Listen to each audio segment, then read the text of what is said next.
you know I'm all about that bass, no trouble. I'm all about that bass.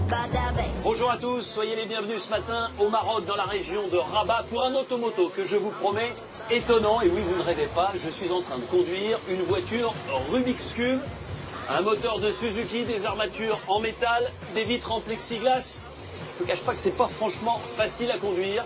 Cette voiture appartient à un prince du Moyen-Orient qui vit au Maroc et qui possède une collection absolument étonnante avec une quantité de véhicules totalement extravagants que nous allons vous présenter.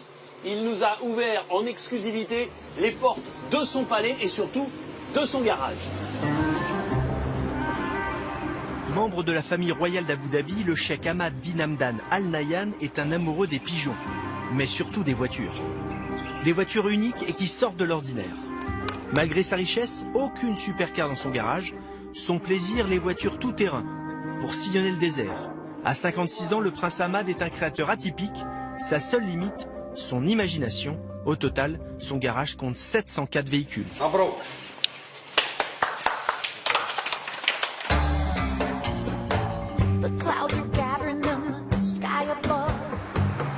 Non, vous ne louchez pas, vous voyez bien, deux voitures collées l'une à l'autre dans le sens de la largeur, 2,60 m de large. C'est pas franchement réglementaire, ce sont deux Suzuki l'une à côté de l'autre. C'est un véhicule unique et vous allez vous en rendre compte, c'est surtout un formidable transport en commun car on peut monter à 10. Messieurs, allez c'est parti.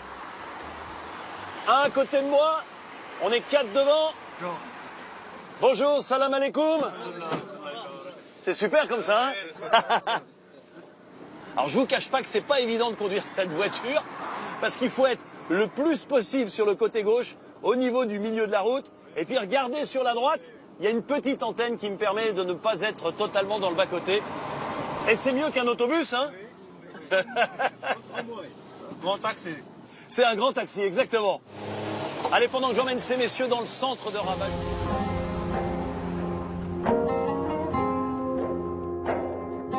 On arrive avec le prince Hamad ici, au milieu de toutes ces créations, de toutes ces voitures.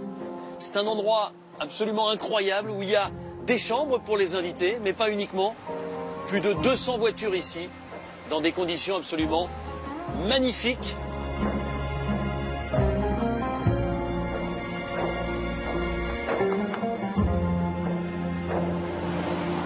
Hamad, pourquoi collectionnez-vous toutes ces voitures?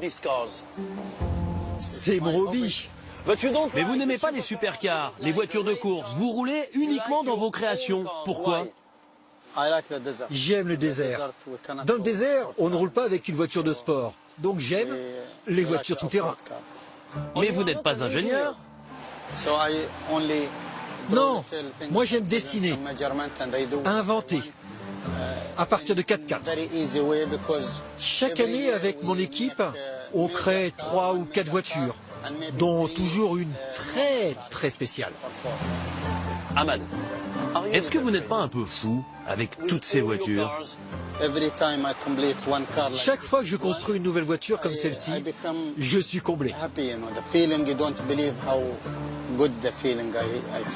Mais vous ne répondez pas à ma question. N'êtes-vous pas un peu fou, Hamad, avec toutes ces voitures? Si vous voulez, si ça peut vous faire plaisir.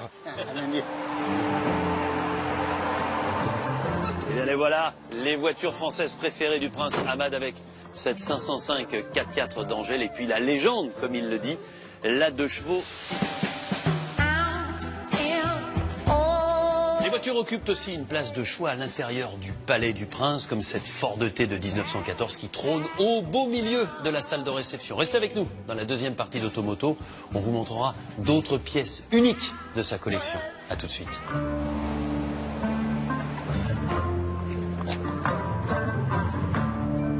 C'est la deuxième partie d'Automoto, toujours depuis Rabat au Maroc, à l'invitation du prince Hamad qui métamorphose des voitures pour en faire des véhicules uniques. Et toutes ces idées, même les plus farfelues, deviennent ici dans son atelier des projets concrets comme ce futur 4x4 de plus de 6 mètres de long. C'est l'un des objectifs de 2015, tout comme cet objet roulant non identifié. Vous prenez deux motos, vous les reliez entre elles, vous enlevez le guidon. Vous imaginez, c'est pas facile, la commande à l'intérieur de ce sidecar central. Plus abouti, un véhicule que l'on appelle la baleine. vous prenez un pick-up et vous vous dites, en tout cas c'était l'idée de départ du Prince Hamad, j'aimerais que le volant soit au niveau du moteur. Qu'à cela ne tienne, vous fabriquez une cabine et vous obtenez donc ce cétacé. Puis de l'autre côté, encore un véhicule extrêmement intéressant, totalement customisé, 6 roues.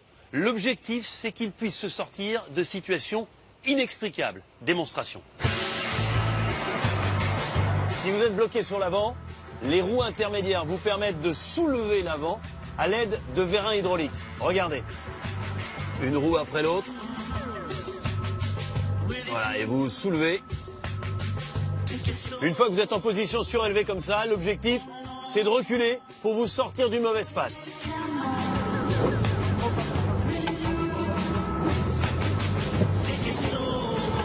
Voilà, on est tiré d'affaire. Dans quelques instants, on se retrouve dans la Casbah de Rabat avec un véhicule minuscule. Je ne vous en dis pas plus. Pour aller dans la vieille ville de Rabat, la Casbah, j'ai trouvé la voiture qu'il me faut. Regardez cette pile P50. C'est la plus petite voiture du monde. Elle appartient à Hamad.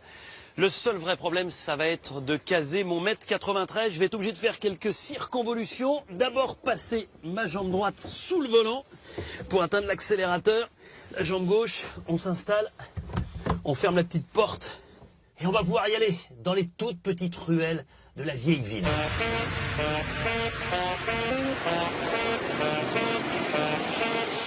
Il n'y a qu'avec une voiture comme ça qu'on peut passer là. Au niveau des suspensions, c'est plus que dur. On a l'impression qu'il n'y en a pas, c'est bien ça. Ouh, un escalier, un cul-de-sac.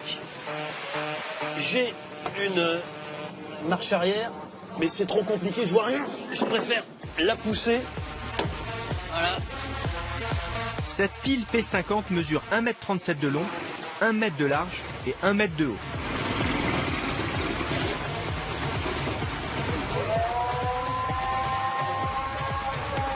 C'est magnifique, on arrive là sur la terrasse.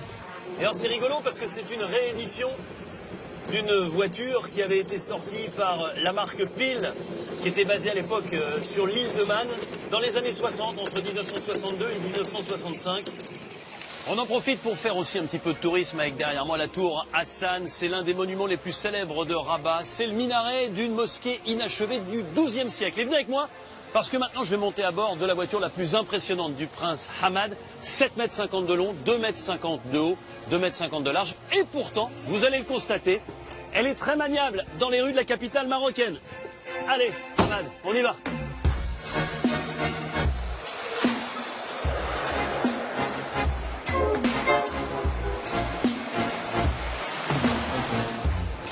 Hamad, est-ce que c'est compliqué de conduire une voiture aussi grosse? Non, ce n'est pas difficile lorsque vous avez l'habitude.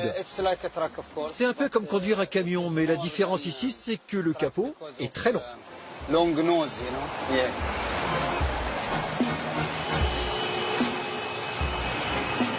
Ce monstre, c'est de la fabrication maison, c'est le mélange de deux voitures. Au niveau de la carrosserie, c'est une Jeep Wrangler, et au niveau du châssis et du moteur, c'est un Ford F550 avec un V8 de plus de 400 chevaux. Votre voiture est une grande star à Rabat. Les gens ici aiment cette voiture. Ils veulent tous prendre des photos. C'est important de voir les gens sourire. Je pense que c'est ça l'idée. Rendre les gens heureux.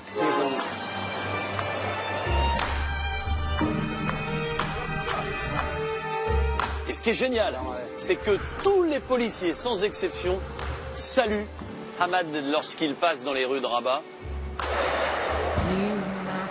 Hamad, on se quitte avec David contre Goliath. Merci beaucoup Hamad de nous avoir accueillis.